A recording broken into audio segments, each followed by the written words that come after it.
विद्या वितर्को विज्ञानम स्मृति तत्परता क्रिया यस्येते षड्गुणास्तस्य नासाध्यमति वर्तते। नमस्कार। इसका अर्थ यह हुआ कि विद्या, तर्क शक्ति, विज्ञान, स्मृति शक्ति, तत्परता और कार्यशीलता, ये 6 जिसके पास है उसके लिए कुछ भी असाध्य नहीं है। That means nothing is impossible. प्रत्येक व्यक्ति के भीतर सृजन करने का गुण होता है। प्रत्येक व्यक्ति के भीतर अवसरों को जन्म देने का एक असीम ताकत होता है।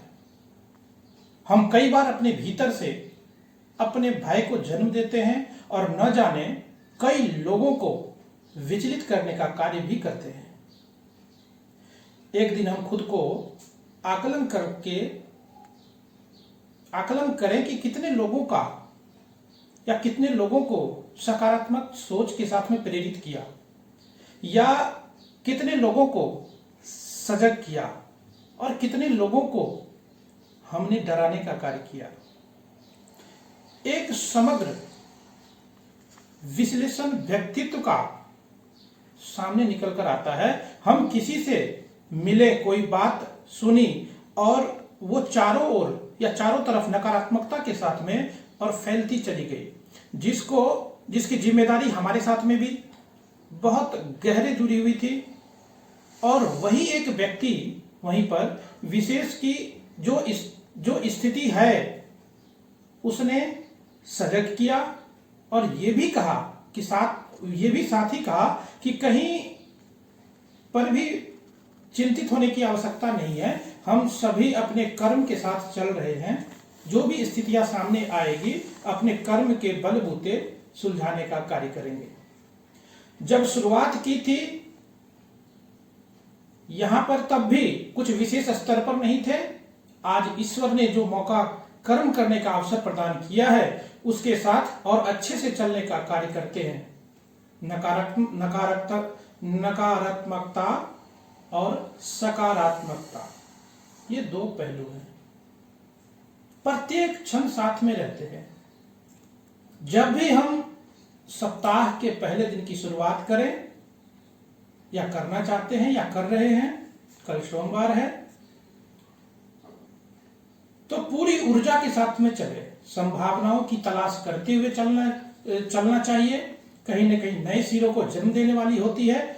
जहां एक द्वार बंद होती है वहीं पर में न जाने कितने आशा और उम्मीदों की संभावनाएं दूसरे द्वार के साथ में खड़ी होती है। हमें कहीं न कहीं अवसर को पहचान कर चलने की आवश्यकता है। दोस्तों, एक कोट के साथ में, एक नई ऊर्जा के साथ में आप नए सप्ताह का शुरुआत करें। और आज हम फिर से वास्तु विषय के ऊपर में, जहां पर में हमने लास्ट संवाद किया था वास्तु विशेष पर, जिसमें प्लॉटिंग के ऊपर में दिया था, जमीन के ऊपर में, भूमि के ऊपर में, कि किस तरह की जमीन हमें क्रय करना चाहिए, किस तरह की जमीन के ऊपर में हमारा घर बनना चाहिए, हमें कैसे चयन करना चाहिए। आज हम उसी बात को लेकर के आगे उसी पे थोड़ा सा विस्तृत जानकारी आप लोगों के साथ में साझा करने जा रहे हैं।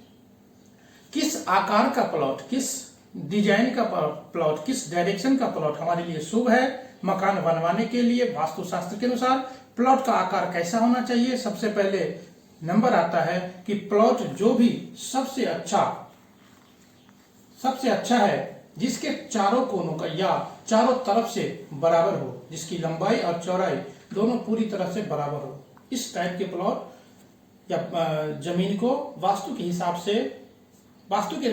से भी मकान बनाने के हिसाब से बहुत अच्छा माना गया है। अगर आपको इस टाइप का प्लॉट मिल रहा है तो बहुत अच्छा है। इसमें अगर किसी भी तरीके, मतलब वास्तु के हिसाब से अगर आप मकान बनाते हैं तो सुख समृद्धि की वृद्धि होती है और ये वास्तु के हिसाब से बहुत शुभ माना गया है। अब दूसरे नंबर पे आता है कि रेक्टेंगल प्लॉट। इसमें ध्यान रखना होता है कि लंबाई जो होता है वो चौड़ाई के 2 गुने से ज्यादा नहीं होना चाहिए। अगर लंबाई 4 मीटर है, एक एग्जाम्पल के तौर पे बताऊं, तो चौड़ाई उसका 8 मीटर से ज्यादा नहीं होना चाहिए। इस बात का ध्यान रखना चाहिए। 4/8 इस तरीके का रेशियो होना चाहिए। इस रेक्टेंगल प्लॉट के लिए अगर ज्यादा लंबा प्लॉट होगा तो उस जगह पर बना हुआ जो घर होगा उसमें रहने वाले लोगों के बीच में कलेश की स्थिति बनती रहेगी और उस प्रॉपर्टी पर विवाद बनता रहेगा, जैसे भाइयों के साथ में, बच्चों के साथ में आपस में लड़ाई झगड़ा, ये सब चीजें का भय बना रहता है। ज्यादा संकरा प्लॉट 4/8 या 8/4, जैसे मैंने बताया कि उसकी लेंथ और विड्थ का बराबर ध्यान रखना चाहिए, डबल से ज्यादा नहीं होना चाहिए। लेंथ और विड्थ का बहुत हिसाब किताब से प्लॉट का चयन करना चाहिए। अगर 8/4 का प्लॉट नहीं मिल रहा है तो अवॉइड करना चाहिए। तीसरा, ट्रायंगल प्लॉट। वैसे ट्रायंगल प्लॉट बहुत ही रेयर होता है, जल्दी तो मिलता ही नहीं है। अगर मिल जाए तो मैं वास्तु के हिसाब से कहूं तो नहीं लेना चाहिए, बहुत अच्छा नहीं माना जाता है। अब बात आती है, अगर किसी प्लॉट का कोई कोना कटा हुआ है तो वो भी अच्छा नहीं है। जिस दिशा का कोना कटा हुआ है उस दिशा के लिए वो अच्छा नहीं माना जाता है। इस टाइप का प्लॉट अवॉइड करके चले तो बहुत अच्छी बात है। अगर ये प्लॉट आपने ले भी लिया तो जिस कोना में कटा हुआ है उस कोने को छोड़ करके घर बनाए तो वो या फिर उस कटे हुए जो कोना हुआ है उसमें गार्डन वगैरह बना दिया तो वो ज्यादा अच्छा है, ज्यादा शुभ है। और उसको जो कटा हुआ है उसको छोड़ के बनाए तो स्क्वायर शेप में आएगा तो वो ज्यादा लाभकारी रहेगा। अब आता है बात कि सर्कुलर प्लॉट, ये गोलाकार प्लॉट होता है। इस टाइप के प्लॉट बहुत कम या नहीं मिलते हैं।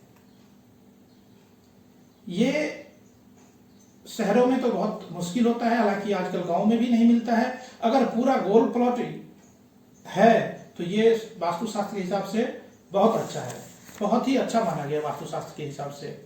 इसके बाद आता है कि ओवल शेप का प्लॉट, जो अंडे के आकार का प्लॉट होता है, वो भी प्लॉट नहीं लेना चाहिए। ये हर दृष्टिकोण से अच्छा नहीं माना जाता है। ये इनऑस्पिशियस होता है, वास्तु के दृष्टि से अच्छा नहीं माना गया है। इसके बाद आता है कि गौमुख प्लॉट। अब गौमुख प्लॉट के बारे में भी बहुत सारे चर्चाएं होती है, हमारे पास भी बहुत सारे क्वेश्चन आते हैं लोगों के। इसका मतलब होता है कि फ्रंट कम होना और बैक साइड में ज्यादा होना या नैरो होना। ये बैक साइड होता है, वाइड होता है। इस टाइप का प्लॉट अच्छा माना जाता है रेजिडेंस यूज के लिए, मतलब रेसिडेंशियल यूज के लिए ये ज्यादा अच्छा है, कॉमर्शियल यूज के लिए अच्छा नहीं माना गया है। इस बात का ध्यान रखें। अगर इस टाइप का प्लॉट अगर नॉर्थ फेसिंग में मिल रहा है तो इसको भी अवॉइड करना चाहिए। नॉर्थ साइड का अगर मिले तो नहीं लेना चाहिए। इसकी वजह है कि उतना ये ऑस्पिशियस नहीं माना जाता है। गौमुखी प्लॉट में दूसरे साइड का फेसिंग अगर मिल जाए तो वो लेने में कोई दिक्कत नहीं है। इसके बाद आता है सिंहमुख प्लॉट, अब सिंहमुख प्लॉट में क्या होता है कि आगे काफी वाइड होता है और बैक साइड में नैरो होता है। इस टाइप के रेसिडेंशियल के लिए अच्छा माना जाता है इसको भी।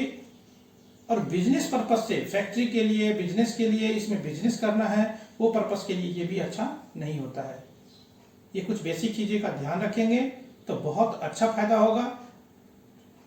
अगर आपको टेढ़ा, आरा, तिरछा कुछ इस तरीके के प्लॉट अगर कुछ सस्ते में भी मिल रहे हो आपको, तो मैं कहूंगा कि आप इसको अवॉइड करके चलें, क्योंकि ये लॉन्ग टर्म में आपको काफी परेशानी इससे झेलनी पड़ती है। तो कोशिश करें कि अगर 2 पैसा ज्यादा भी लगता है तो सही आकार का प्लॉट चयन करें, जिससे उस पे घर बनाने से आपके वास्तु दोष में किसी भी प्रकार की त्रुटि ना हो और आप उस जगह पे, उस प्लॉट पे आप दिन प्रतिदिन तरक्की करें। आज का हमारा ये कार्यक्रम आपको कैसा लगा? हमने कुछ मोटिवेशनल टॉक भी किया, जिसमें कि हमने ऐसी कुछ सोचा कि अभी मोटिवेशनल छोटा सा कुछ टॉपिक लेकर के आप लोगों के साथ में शेयर करें, जिससे कि आप लोगों को कुछ लाभ हो। अगर आप लोगों को अच्छा लग रहा है हमारा ये कार्यक्रम, तो हम इसके बाद में मासिक राशिफल भी अलग अलग राशियों के हिसाब से लेकर के आते रहेंगे आप लोगों के साथ। ऐसे ही हम कुछ न कुछ ऐड करते रहेंगे। आपको पसंद आ रहा है हमारा अगर कार्यक्रम हमारे YouTube चैनल के माध्यम से, तो आप लाइक करें, शेयर करें।